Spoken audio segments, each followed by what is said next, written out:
Hello student, good morning to all.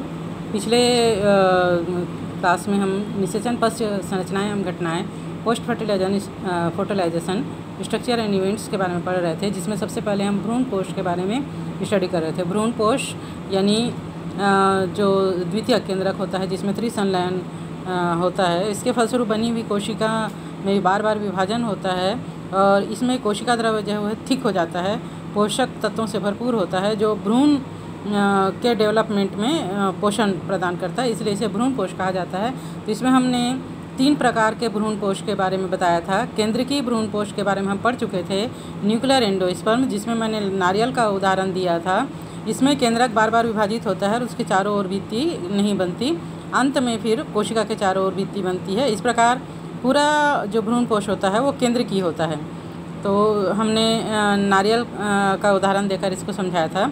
Second आता है कोशिकीय भ्रूण कोश। इस प्रकार के भ्रूण कोश के निर्माण में जब केंद्रक विभाजित होता है तो सभी विभाजन के बाद कोशिका के चारों ओर कोशिका भित्ति बन जाती है। इस प्रकार ये भ्रूण कोश प्रारंभ से ही कोशिकीय होता है। थर्ड है माध्यमिक या हेलोबियल भ्रूण कोश। ये जो है एक बीजपत्री पौधों के हेलोबी समुदाय में पाया जाता है। इसी के आधार पर इसका नाम हेलोबियल भ्रूण कोश भी रखा गया है। इस प्रकार के भ्रूण कोश में प्राथमिक भ्रूण कोश केंद्रक के विभाजन के फलस्वरूप 2 कोशिकाएं बनाती हैं, जिसमें से एक बड़ी होती है और दूसरी छोटी। जो बड़ी कोशिका होती है वो माइक्रोपाइलर सिरा की ओर होती है और दूसरी जो होती है छोटी कोशिका वो चैलेजल सिरे की ओर होती है। माइक्रोपाइलर चैम्बर के केंद्रक में विभाजन होता है, जिसके फलस्वरूप मुख्य भ्रूण कोश बनता है। तो इस प्रकार 3 प्रकार के भ्रूण कोश जनरली पौधों में पाए जाते हैं। नेक्स्ट हमारा हेडिंग है अनिषेक फलन। अनिषेक फलन पार्थिनोकॉर्पी। फलन अनिषेक मतलब निषेचन के बिना और फलन मतलब फल का बनना। कुछ पौधों में निषेचन के बिना ही फल का निर्माण हो जाता है। इसमें फर्टिलाइजेशन नहीं होता है, मेल गैमेट और फीमेल गैमेट का संयुग्मन नहीं होता और फल का निर्माण हो जाता है। तब इस प्रकार के बने हुए फल को अनिषेक फलन कहा जाता है, जैसे केला है, संतरा है, अंगूर है, अनानास है इत्यादि में।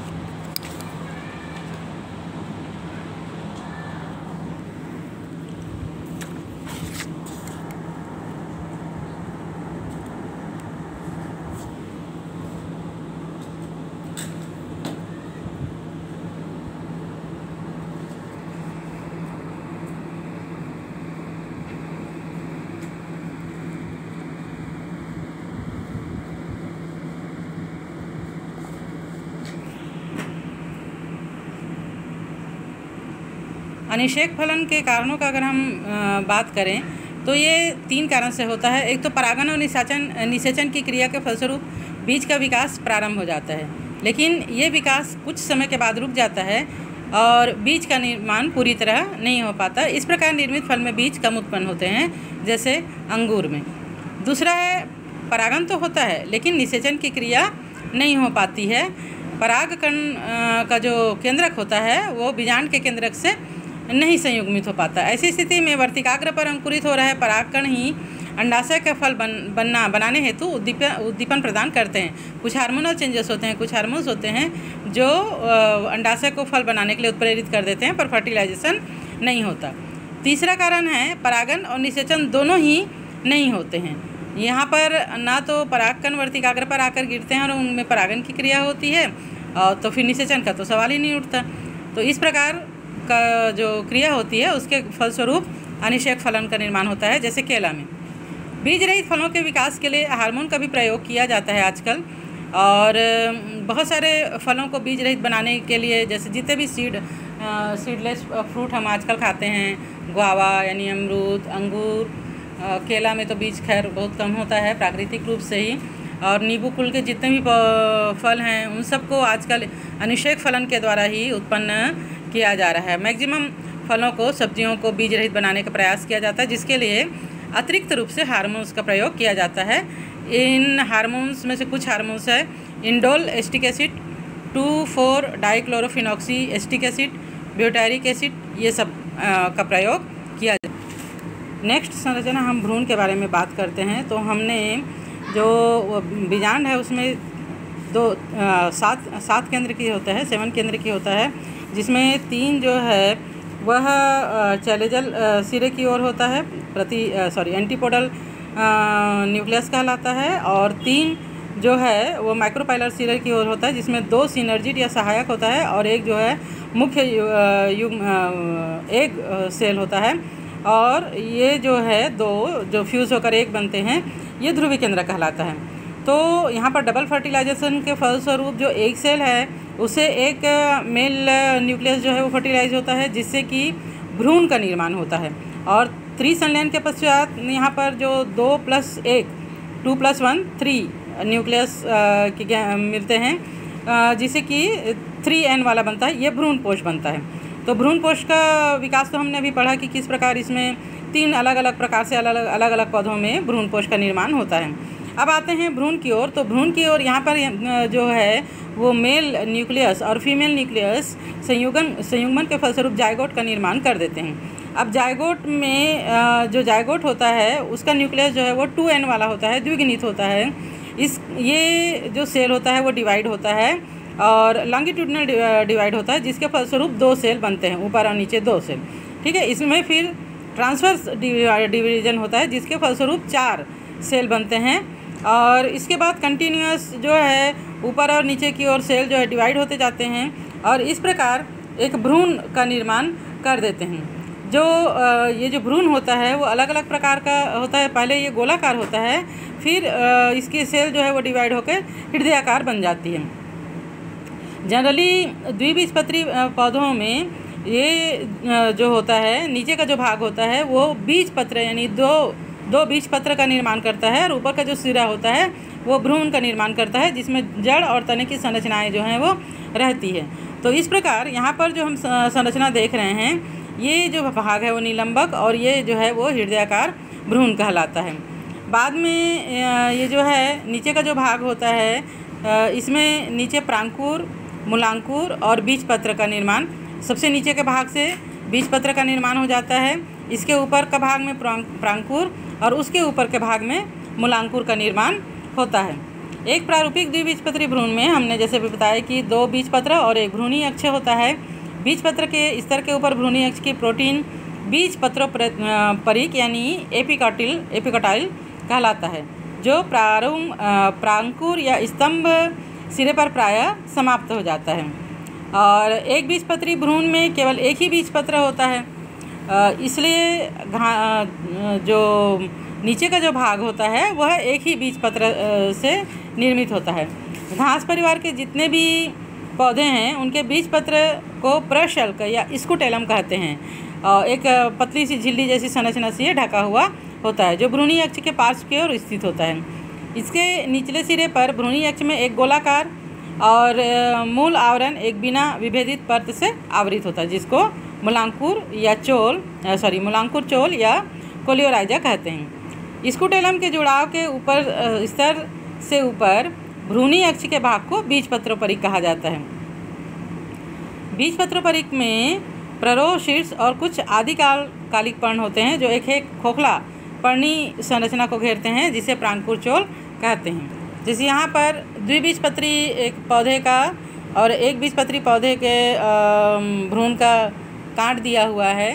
द्विबीजपत्री में 2 बीजपत्र दिखाई दे रहा है, इसके ऊपर का जो भाग है यहाँ से प्रांकुर, और जो नीचे का भाग है इससे मूलांकुर का निर्माण होता है। इसके नीचे की कोशिकाएं जो हैं वो डिवाइड होकर मूल टोप का निर्माण कर देती है, और ये जो है वो बीज के पत्राधार का काम करती है।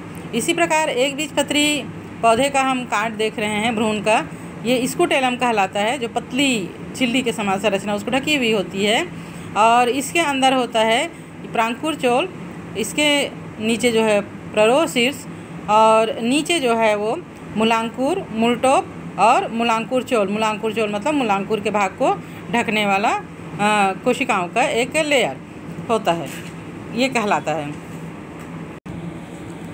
इस क्रम में हम आगे पढ़ते हैं असंग जनन एवं बहुभ्रूणता, एपोमिक्सिस और पॉली एम्ब्रियोनी क्या होता है। सबसे पहले असंग जनन या एपोमिक्सिस के बारे में हम जानें। सामान्यतः निषेचन की क्रिया के पश्चात बीज का निर्माण होता है, जैसे कि अभी हमने पढ़े, भ्रूण और भ्रूण से फिर बीज का निर्माण होता है। लेकिन कुछ पौधों में बिना निषेचन के ही बीज पैदा करने की क्षमता होती है, जैसे सूर्यमुखी कुल के पौधे और घास। तो इस प्रकार वह प्रक्रिया या घटना जिसमें सामान्य लैंगिक जनन का स्थान पूर्ण रूप से अलैंगिक जनन से होता है, तब इस घटना को असंग जनन कहा जाता है। असंग जनन बीजों के विकास के कई तरीके हैं। कुछ स्पीसीज में द्विगुणित अंड कोशिका का निर्माण बिना अर्धसूत्री विभाजन के ही हो जाता है। हमने पिछले उसमें पढ़ा है कि जो अंड कोशिका है उसमें अर्धसूत्री विभाजन के फलस्वरूप N केंद्रक युक्त कोशिका बनती है, जिसमें फर्टिलाइजेशन होता है। लेकिन यहाँ पर द्विगुणित अंड कोशिका का निर्माण बिना अर्धसूत्री के विभाजन के होता है। जब यह अंड कोशिका भ्रूण में परिवर्तित होती है तब वह भ्रूण द्विगुणित होता है। हमने इसके पहले पढ़ा कि भ्रूण जो है वो निषेचन के बाद द्विगुणित होता है तथा इससे प्राप्त पौधा भी द्विगुणित होता है। इस प्रकार के बीजों के बनने में निषेचन की आवश्यकता नहीं होती, क्योंकि भ्रूण पहले से ही द्विगुणित था, इसलिए यहाँ पर फर्टिलाइजेशन की आवश्यकता नहीं है। कुछ पौधों जैसे नींबू, आम आदि में भ्रूणपोष के आसपास की कुछ बीजांडकाएँ कोशिकाएँ विभाजित हो जाती है और भ्रूण के रूप में विकसित हो जाता है। इस प्रकार की स्पीसीज में एक बीजांड में कई भ्रूण होते हैं। जैसे कि इसके पहले मैंने बताया था कि आजकल बहुत सारे फसलों को संकरण के द्वारा, असंग जनन के द्वारा बिना बीज के फल और सब्जियों का उत्पादन हो रहा है। उसी प्रकार संकरण के द्वारा भी इस प्रकार की कृषि उत्पादक को बढ़ावा मिला है। लेकिन इन किस्मों को से हम दूसरा नया पौधा नहीं लगा सकते। अगर हमने एक बार जो है वो संकर पौधे खरीद के लाए और हम उसे चाहें कि उसके बीज से या उसके फल से या उसके किसी भी भाग से हम दूसरा पौधा उत्पन्न कर सकें, तो ऐसा नहीं होता है। हमको बार बार इसको खरीदना पड़ता है और इसका बुआई करना पड़ता है। इस प्रकार इसमें खर्चा जो है वो ज़्यादा आता है। यदि ये बीज असंग जनन विधि द्वारा तैयार किए जाएं तो किसान फसल दर फसल बीजों का उपयोग कर पाएंगे। इस प्रकार किसानों को प्रति वर्ष संकर बीज खरीदने की आवश्यकता नहीं रहेगी। दूसरा है पॉली एम्ब्रियोनी यानी बहुभ्रूणता।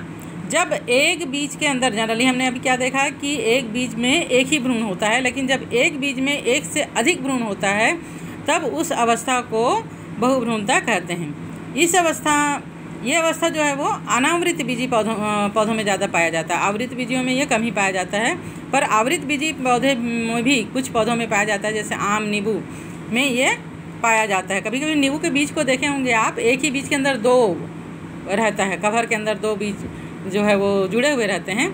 तो इस प्रकार लीवेनहॉक ने 1719 में सबसे पहले इसकी खोज की थी। तो बहुभ्रूणता दो प्रकार का होता है। सत्य बहुभ्रूणता, ट्रू पॉलीएम्ब्रियोनी, यह भ्रूणपोष में एक से अधिक भ्रूण उत्पन्न हो जाता है तब होता है। और असत्य बहुभ्रूणता, फाल्स पॉलीएम्ब्रियोनी, जब एक से अधिक भ्रूणों की उत्पत्ति दो या अधिक भ्रूणपोष से हो तो ये असत्य बहुभ्रूणता कहलाता है। बहुभ्रूणता के कारण क्या है? जब बीजांड में एक से अधिक भ्रूणपोष हो जाते हैं, या जब भ्रूणपोष में एक से अधिक अंड कोशिका होती है, या जब निषेचन के पश्चात अंड कई छोटे छोटे भागों में विभाजित हो जाता है और प्रत्येक भाग से एक भ्रूण का निर्माण हो जाता है, या फिर जब भ्रूण कोश की किसी कोशिका से भ्रूण का निर्माण हो जाता है, या जब भ्रूण का निर्माण भ्रूण कोश की बाहरी कोशिकाओं से होता है, तब बहुभ्रूणता की स्थिति बनती है। बहुभ्रूणता का महत्व क्या है? बहुभ्रूणता उद्यान वैज्ञानिकों के लिए महत्वपूर्ण है, क्योंकि इससे एक ही तरह के पौधों का निर्माण किया जा सकता है और पुत्री पौधों में मात्र पौधों के गुण इसमें विद्यमान रहते हैं। तो आज के लिए बस इतना ही।